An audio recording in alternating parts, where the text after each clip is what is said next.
if you're afraid to tell your story, I need you to raise your hand, because I want to help you tonight. How many aren't afraid, but you just haven't told your story? How many of you have never testified to something? Really testified, really told people about what God has done for you? How many have never done that? How many are afraid to do it?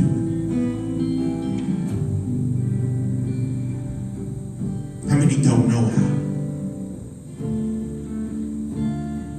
Thank you for your honesty. I want you to hear tonight. I want you to hear what took a lot of courage, what took a lot of strength. It's okay, baby. Your tears are a good thing. I want you to hear somebody's strength tonight. I want you to hear not from me, because maybe you can't relate to my testimony. Maybe I'm just too old for you to relate to. So I want you to hear from somebody that's your age. I want you to hear somebody's story. And I hope and pray that it inspires you and encourages you to be stronger and to be bolder and tell your story. So Brooke, why don't you come on up and just let God use you and tell your friends, tell your peers what God has done for you. And I want you to stay in that mode of worship. Brett and Kyle will continue to play, and Brandon will continue to play. But I want you to really stay in that mode of worship, and I want you to listen. You don't have to move. It's fine. If you want to stand up, if you want to stay at the altar, whatever. I want you to be comfortable, but I want you to be in a position. I want you to open the ears of your heart, and I want you to hear what thus saith the Lord. All right. I want you guys to really think of a time someone had hurt your feelings and you got really upset about them and just started having just different thoughts in your head. You know, why am I, friends with this person, or why am I dealing with this situation? And with my entire life, I grew up in a Christian home. My parents go to church here. I've been in Christian schools, and as I got older, I've seen people go through obstacles all the time. Even if it's a good obstacle or a bad obstacle, big or small, people have obstacles in their life. Doesn't matter what it is, it's just there. And sometimes we feel like God's not with us during these obstacles, and we just have to keep pushing through and keep pushing through to get to the other side. In April 2009, I had to go through the biggest obstacle in my life that I never thought I would have to go through before, and that was dealing with cancer. 14 years old, dealing with cancer, and didn't even expect it. And I felt that the doctors don't even know how people get cancer. They're just, oh, yeah, you got cancer. It could be your eating habits or just different things come upon you. But with my deal was, I had a party. I invited some girls. A couple days later, I got into a disagreement and actually a fight with one of the girls that were at this party. Things were said, and the disagreement blew up, and I had these negative thoughts. Why am I friends with her? Why is this happening? I thought she was my friend. I thought friends stick by you through certain things. And I just wished that I wasn't friends with her. I didn't want to be friends with anyone at all. I was depressed, I was mad, and I was frustrated. And with the cancer, over the 2 years of treatment, the Lord continued to reveal himself to me. With having struggled with the disease, prayers of support and family, and even strangers that I didn't even know from different churches had heard what was going on with me and was praying for me.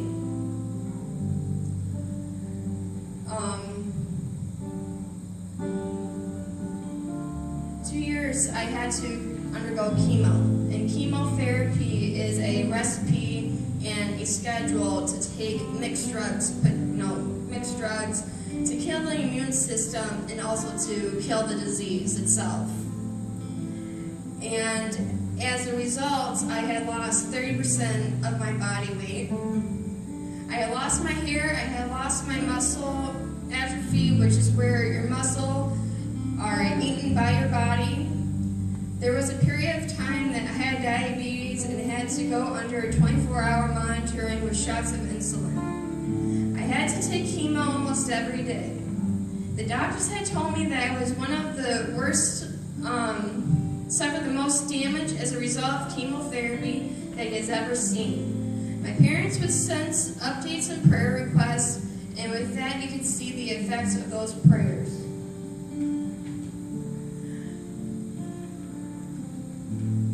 While still going through cancer, I had met other cancer patients that I felt that God had brought into my life just to be with them.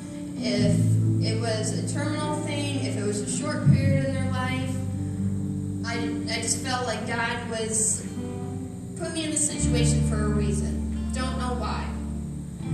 But one of the friends that I had met, I had gone to school with, and he also had cancer, but he had sadly passed away.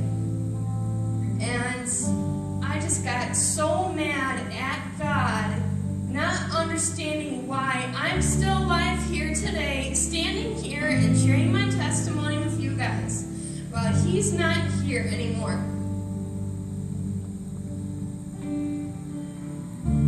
I felt depressed and like I said, not understanding why he had to leave.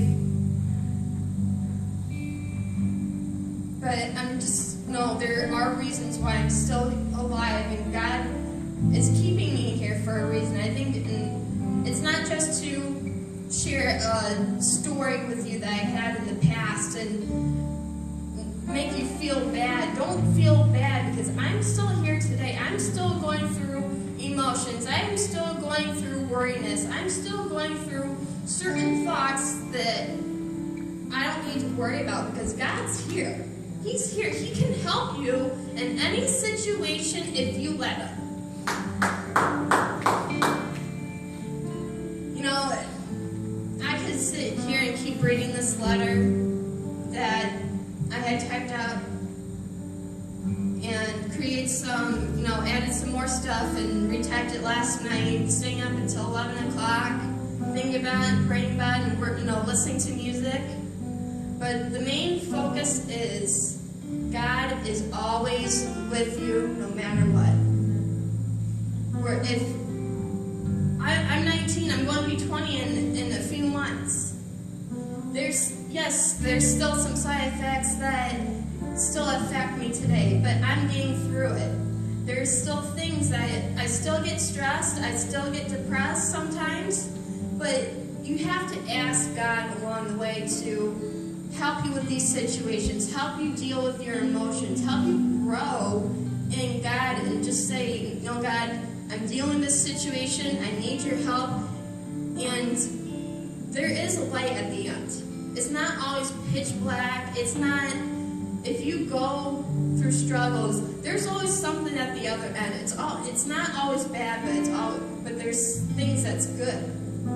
And you're like, maybe you're having a hard time with school or with some friends, and you just don't understand why that a situation they had come up, or someone had passed away because of a car accident, or a family member passing away, or a close friend like I had passed away. God has certain reasons that we will never understand until we ask Him ourselves. And the most, I had a prayer chain going on. I've met people who are from other churches had said, "Oh, you're Brooke Ward, you're from the Shores Church, right?" I said, "Yes." We heard about your we heard about your story. We've been praying for you ever since. I've been freshman year of high school. I had a walker, and just in the girls' bathroom, people come up to me and say, "What happened? Are you okay?" And I would share my testimony in the bathroom, and I'm changing someone's life right in the bathroom for 5 minutes, at least. If people are interested to hear what you have to say for a few seconds, then you can at least say, "This is what God's doing in my life," or "This is what God did in my life," and try to bring them in and say, "Oh, God did this, so maybe God can help me with this situation for me or a friend of mine or whatever." And the best thing was that I had a great support system. I still have a great support system. I had the friends that I have here, the friends I have at another church and other churches, friends I haven't seen in years who are coming back and are back in my life. They're giving me the support to keep moving on. That's the thing. You have to keep moving on. You can't just stop in in a situation and say, "Oh, I'm done." Because if you're stuck in that situation, that's where you're going to end up. You're going to have these thoughts, and you're going to say, "Oh, God can't help me with this," but He can.